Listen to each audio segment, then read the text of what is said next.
Hey everybody, Zertic here once again with a Ballistic Overkill video.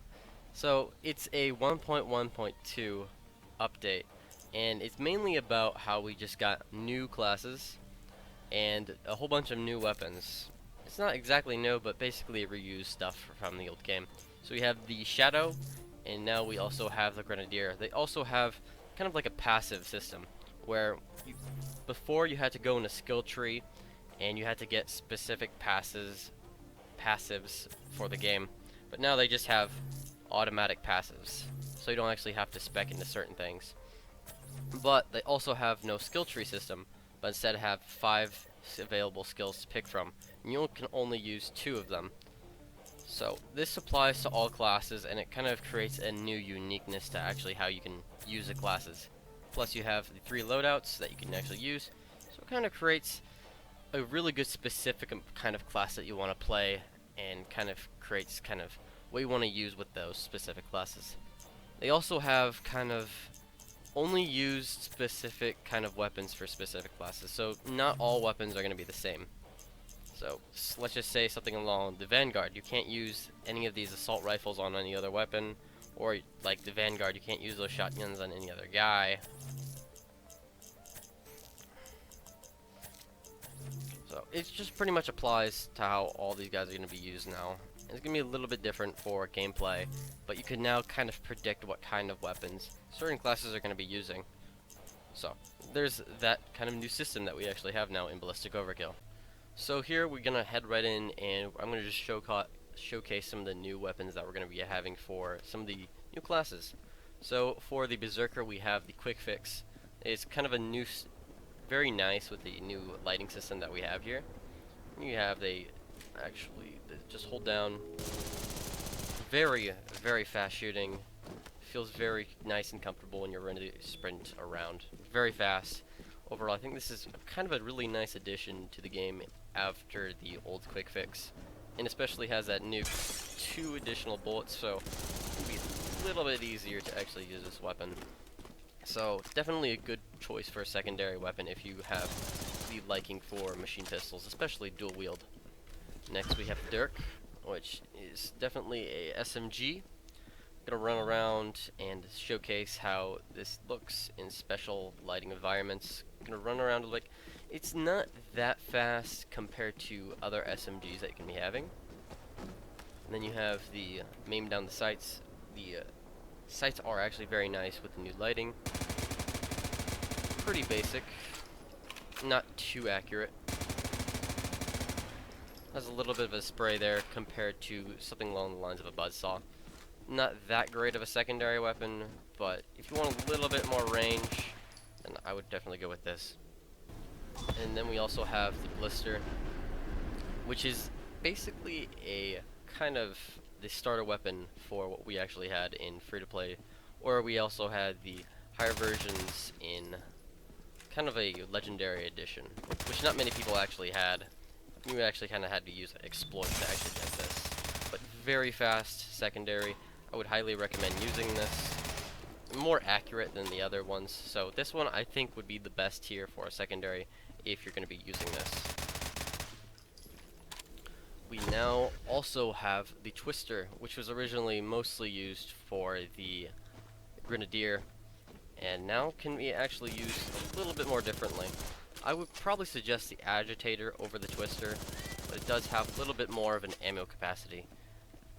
Here we have the Magistrate. So we have the new scope, which is very nice with the new lighting system in Overkill.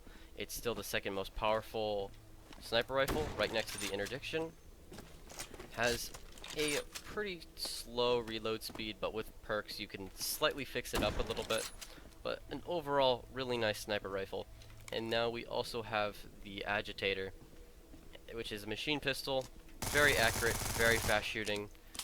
Would definitely recommend to use this if somebody got up close and you can't really defend yourself with a sniper rifle, especially with the how not sensitive the Magistrate is, where you can't exactly flick your shots as well as you could in free-to-play. So good job on that one. Next we have the Decimator. So the Decimator was changed up a little bit from the old free-to-play version. and it does still shoot fast, pretty good area coverage, but instead of the old projectile kind of carries on forward a little bit, it actually has the automatic destruction as soon as it lands, which is very good for just predicting projectiles, basically guessing where people are going to walk, so kind of really good for that. And next we have the rattlesnake. So run around with this a little bit. It was one of the better SMGs, well, machine pistols, I guess I should say. Very laser accurate. Definitely one of the better picks for the machine pistol category. It's a shame you can't actually use this for some of the other classes, but it's a really nice overall pick. Next we have the Destructor. Destructor review model was changed a little bit with your arm definitely extended out a little bit more, but it also has the same contact as the Decimator has. Also has contact. A little bit more reload speed, a little less fire rate, so you could pick and choose your battles. I would definitely use the Destructor over the Decimator. And you also have the Serpent. And the Serpent is a very good variation of a machine pistol as well. And this one I feel like is more laser accurate, so I would definitely recommend this one over the Rattlesnake. It's a very nice weapon overall pick. I would say it would benefit the Destructor and the Decimator all way better. Good pickup. We also have the different variation of the Buzzsaw for the Berserker. We also have the Sawblade, which has the kind of a hipfire kind of reticle for the hipfire. And we also have no sight, the red dot sight I should say. And we have more of the kind of open iron sight for the Grenadier. I would say this is a very interesting weapon if some more people prefer not having the whole red dot sight, but this actually uses as a primary, so you have to kind of choose, do you want to use the grenade launcher or do you want to use an SMG? And that's really going to be where people are going to have to decide, where he'll be more of a grenade class if you're going to be using the Sawblade. Then for the primary for the Grenadier, you have the Tempest. Tempest has been redone for the sight a little bit. It looks very nice and cleaned up, and it is pretty accurate if you're not moving, but when you start moving and everything, it kind of starts to become a little bit less accurate. So consider that a little bit, and it's going to be more of a short range if you're going to be moving around. Then we also have the Terminator that they added back in. Terminator is a lot less accurate than it was in free-to-play, and you're going to have a lot more projectiles that are going to be spread out everywhere, and even if you are aiming in, it's going to be still a little bit inaccurate. So definitely more of a close-up, somebody's up right here. If you're going to be right here, don't do it. So this is kind of a very, very situational weapon where somebody has to be extremely close up or all your projectiles won't be hitting. So choose where you're going to be using the Terminator now. Next we have the One-Shot. One-Shot is the different variation of the Destructor and has the scope as well. This one has the kind of a rolling feature, but doesn't have the instant explosion effect. So you would say this would be the free-to-play version and has a very slow fire rate compared to the other ones. It has the 6 projectiles I could be using. So I would say if you're more of a spammy kind of character, probably go for this one, and you're just kind of guessing where your shots are going to be going, definitely go for this. Going for kind of the splash damage, you see them up close, use the Destructor or the Decimator.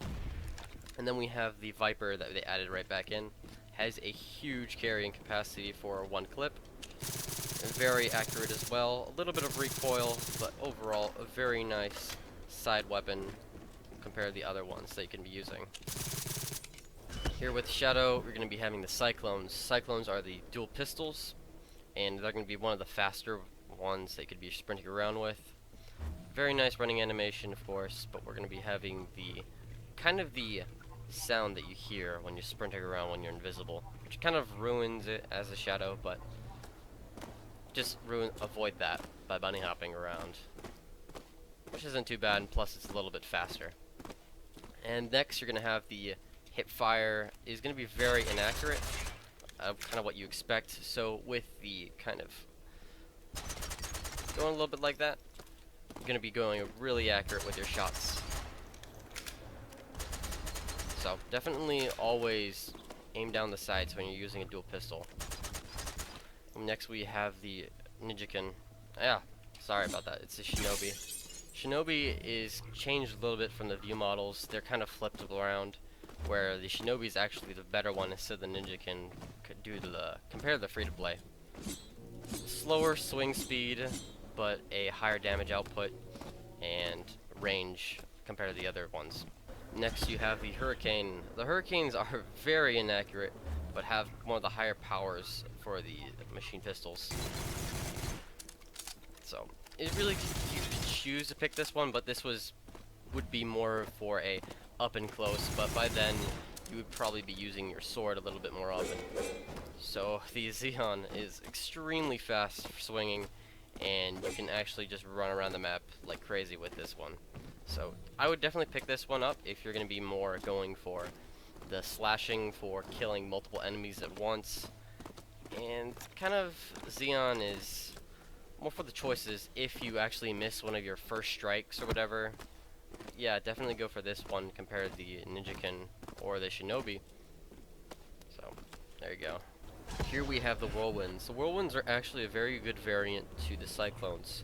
So it has pretty much the same amount of bullets it has, but also it's a little bit more accurate and a little bit more faster shooting. So I would recommend this one probably a little bit more compared to the Cyclones. Yeah, it's pretty good for actually getting a small little clump there. And then we also had the Ninjakin, which is a little bit faster than the Shinobi, but also has a little bit less range, a little bit more mobility for this one, but this is kind of the risk that you're using when you're actually using this sword instead. For the Shadow, they also added the Typhoons. And Typhoons are going to be the silent variation of the machine pistols. Pretty accurate still, and very fast shooting. I wouldn't use them due to the less power and different stat variations that you'd be having compared to the Cyclone. It also has a pretty nice clip to it, a very nice clip of 30, but there is that other machine pistol that adds 35 instead of 30. And the last variation of machine pistols would be the Scorpions. So Scorpions weren't exactly seen in free-to-play, but they did have kind of a secrecy to them. They were more for the lower levels and such.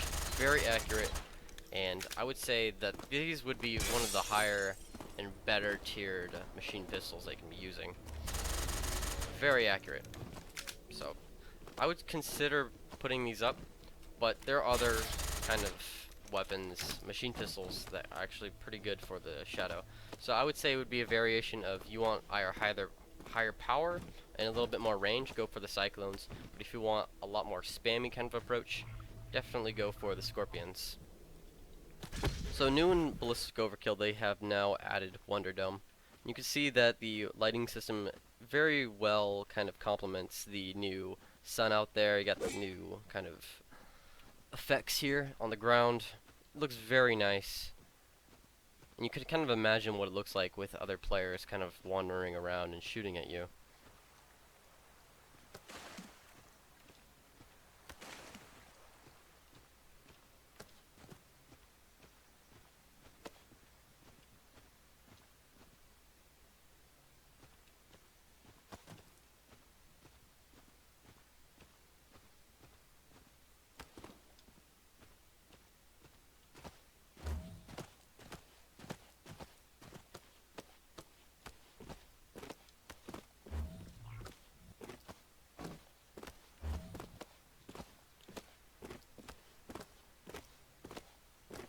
I would say this would be a very good addition for the new maps that we actually have. So you can pick and choose what kind you want to play. So, thank you all for watching my 1.1.2 update video on Ballistic Overkill, and I'll definitely be happy to see you guys next time when we actually see our next video, whether it be another gameplay video or it be another update video. We'll see where that actually heads off, but anyway, thank you all for watching. Hope you guys all have a great day. Later.